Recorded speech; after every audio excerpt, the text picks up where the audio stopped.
Muli po, isang pinagpalang araw po sa inyong lahat. Sa oras pong ito, taos puso po ako nagpapasalamat sa ating dakilang Diyos na banal na patuloy pong nagbibigay sa akin ng privilege na opportunity na patuloy pong magamit niyang instrumento upang makapagbahagi po sa inyo ng kanyang mensahe at salita na patuloy na magiging patnubay, gabay natin sa ating mga buhay.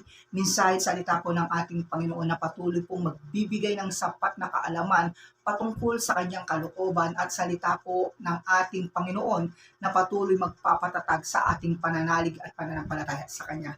Muli po sa panguna ng Banal na Espiritu at sa ngalan po ng ating Panginoon Yesus, nais ko po muling magbahagi sa inyo ng kanyang mensaheng entitled, Don't be distracted, just focus on Jesus. Ayan po. Sa mensaheng ito, nais ipabahagi ng ating Panginoong Diyos sa atin na sa anumang pinagdadaanan nating pangit na sitwasyon sa ating buhay, it's either problema o pagsubok man yan, ay huwag tayong madistract o mangamba. Kundi ang nais ng ating Panginoon na tayo'y patuloy na mag-focus sa Kanya o magtiwala, manalig sa Kanya. Yan po ang gusto ng ating Panginoon sa mensaheng ito. Sa buhay natin, sa mundong ito po ang lagi nating tatandaan. Ilagay po natin sa ating isipan na kaakibat na po sa ating buhay ang mga problema, ang mga pagsubok na ating pinagdadaanan.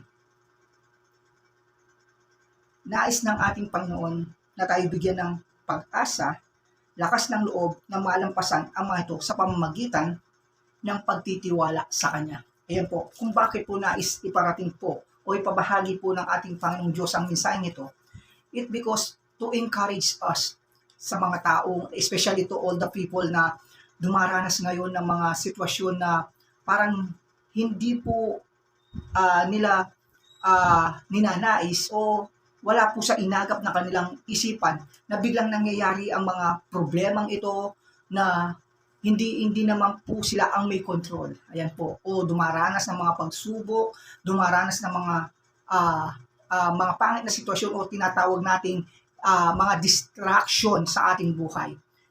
Kaya po sabi ng ating Panginoon sa kanyang message, don't be distracted, just focus on Jesus. Yan po, napakahalaga po kasi yung sa kabila po ng mga pinagdadaanan natin, mga pagsubok, pinagdadaanan po natin ng mga problema, ay patuloy lang po tayong nagtitiwala, nakapokus sa ating Panginoon, na patuloy tayong nagtitiwalang ang lahat ng bagay ay malalampasan natin sa tulong niya. Kasi marami pong mga tao, kapag dumaranas na sila ng mga pagsubok o mga distraction sa buhay, instead na lumapit po sila sa Diyos, instead na magpakumbaba sila sa Diyos, manalig at magtiwala sila sa Diyos, ay mas inuuna nilang pagkatiwalaan yung mga ibang bagay, yung ibang tao na hindi naman po kayang ibigay yung tunay na pangangailangan nila.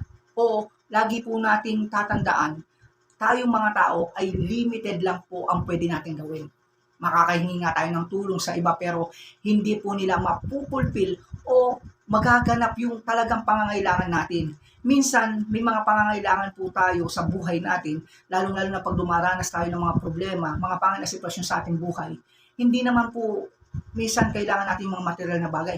Ngunit kailangan natin talaga pag sa ganitong panahon ay yung kapayapaan. At yan po ay magagaling lang po sa ating Panginoon. Dahil po, lagi nating tatandaan to. Ang mga taong tulad natin, yes, makakatulong tayo pag dinapitan tayo ng mga ibang tao. Pero yung tulong na may bibigay natin, laging limited lang po. Hindi po natin mabibigay yung talagang pangangailangan ng tao, especially kapag dumaranas na ng mga yung talagang mabigat na pinagdadaanan yung tao.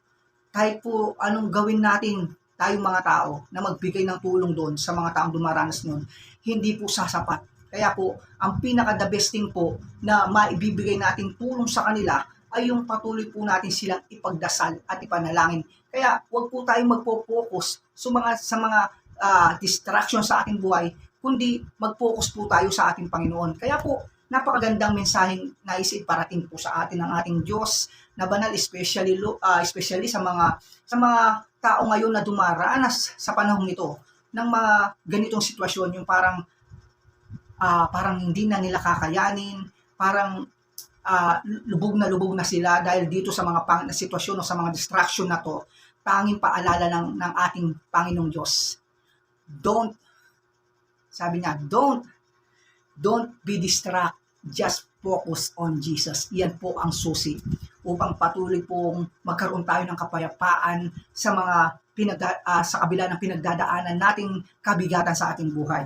Katulad po doon sa Book of Matthew chapter 14, 25 to 31, yung istorya po ni Peter nung pinalakad po siya ni Jesus papunta sa kanya, na pinalakad niya sa ibabaw ng tubig, di ba? Si Jesus po ay nakita nila na nasa ibabaw ng tubig si Jesus din, at sinabi po ni Peter, Panginoon, gusto ko pong makapunta sa iyong kinaroroonan. Ang sabi po ni Lord Jesus, sige, punta ka, sabi niya.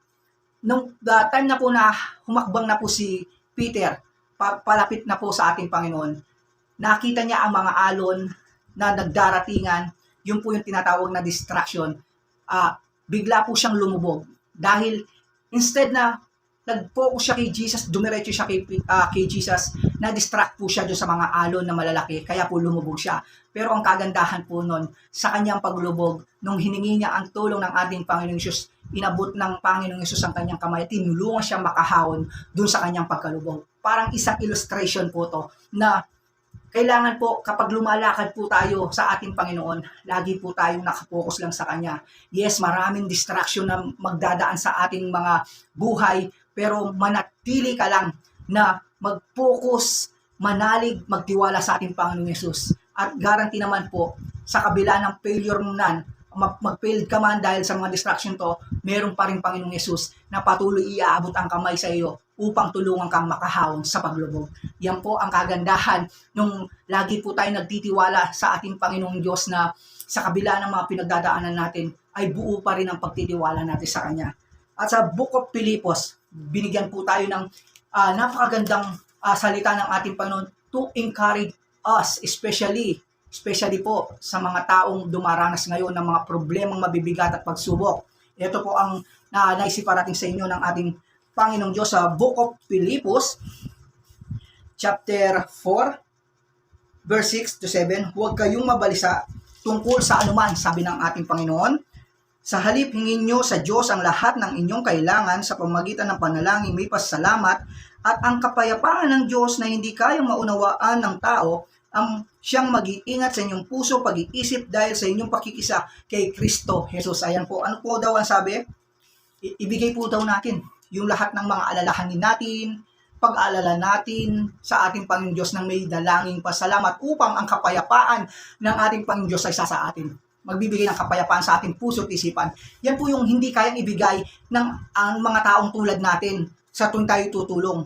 Makakatulong lang po tayo in a literal na pagtulong, pero hindi po natin mabibigay yung talagang tunay na kapayapaan na magbibigay ng kapayapaan sa puso at isipan ng tao. Kaya po, ini-encourage po tayo ni Lord na sa anumang pinagdadaanan nating mga problema, pagsubok, kailangan po nating ibigay sa ating Panginoong Diyos. Ilagak natin sa Kanya ng may dalangin pasasalamat. Yan po ang nais ng ating Panginoon. Yung patuloy tayong mag-focus, magtiwala sa kabila ng mga distraction na pinagdadaanan natin sa ating mga buhay. At sa Book of Matthew chapter 13 verse 20, ganito naman po kung bakit napakahalaga na magtiwala at manalig tayo sa Diyos. Book of Matthew chapter 13 verse 20, ang katulad naman ng binhing nalaglag sa mabatong lupa ay ang taong nakikinig ng mensahe na kaagad masayang tumanggap nito, ngunit hindi tumimo ang mensahe sa kanyang puso, sandali lamang ito nananatili, at pagdating ng mga kapigatian, pagsubok, dahil sa mensahe, agad silang tumatalikod sa kanilang pananampalataya. Ayun po, isa na naman po yung distraction na nagiging barrier o nagiging hadlang upang patuloy po tayo talagang makapaglingkod sa Diyos. Ayan po.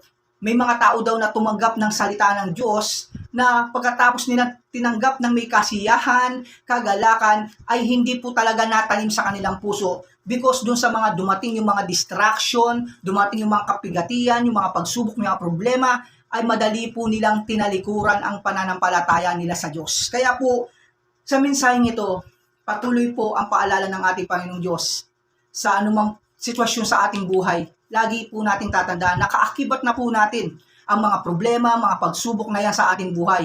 Ang kailangan lang po natin ay patuloy na magtiwala at manalig at patuloy na i-focus natin ang ating paningin sa ating Panginoong Yesus. Yan po ang magbibigay sa atin ng kapayapaan sa ating puso at isipan at magbibigay na tagumpay upang malampasan natin ang lahat ng bagay na ito. To be close, stay focused to Jesus in everything situation happen in your life because our God control everything. Kaya po sa mumunting mensaheng ipinagkaloob po sa atin ng ating dakilang Diyos na banal sa oras na to, patuloy ko pong ibinabalik sa Kanya ang lahat ng papuri, pasalam, pagdakila at sa dakilang ngalan ng ating Panginoon Yesus. Amen. God bless all.